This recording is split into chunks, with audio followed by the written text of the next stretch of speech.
రకరకాల కథనాలు మొన్న వంగా గీత గారి మీద, మళ్ళా నా మీద మోడీ గారి సమక్షంలో జాయిన్ అయిపోయింది. అందరికీ ఒకటే తెలియజేస్తా ఉన్నా, నేను వైఎస్ రాజశేఖర రెడ్డి గారి దగ్గర నుంచి ఆయన యొక్క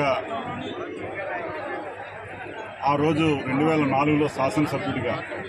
నేను బీజేపీ శాసనసభ్యుడిని అయినా కూడా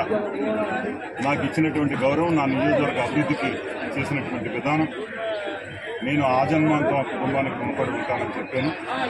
అదే దిశగా గౌరవ ముఖ్యమంత్రి జగన్మోహన్ రెడ్డి గారు నాకు 2 పర్యాయాలు టికెట్ ఇచ్చి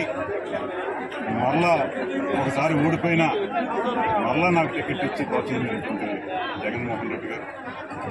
ఈరోజు నేను వేరే ఆలోచన ఉంటే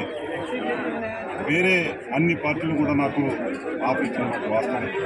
కానీ నా ఆలోచన విధానాలు కానీ నా సిస్టమ్ కానీ జగన్మోహన్ రెడ్డి గారికి వైఎస్ఆర్ కుటుంబానికి అంకితం చేసినటువంటి నా జీవితంలో అటువంటి ప్రయత్నాలు కానీ ఎన్ని చేసినా నా సైన్యం ఎప్పుడు కూడా అది జగన్మోహన్ రెడ్డి గారి మనిషిగానే ఉంటాను. జగన్మోహన్ రెడ్డి గారి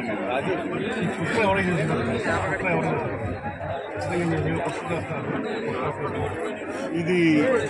అది మీడియా మీరు గెస్ట్ చేయాలి. అంటే ప్రతి ఒక్కరు కూడా ఏదో రకంగా విషం కప్పించి నన్ను వేరే పార్టీలో రప్పించుకోవాలని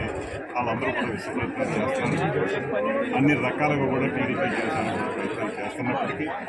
నేను ఎప్పుడు కూడా ఒకే మాట ఒకే బాట, నేను రాజకీయాలు లేకపోతే జగన్ గారికి ఎలక్షన్ చేసి ఆయన మనిషిగానే ఉంటాను తప్పించి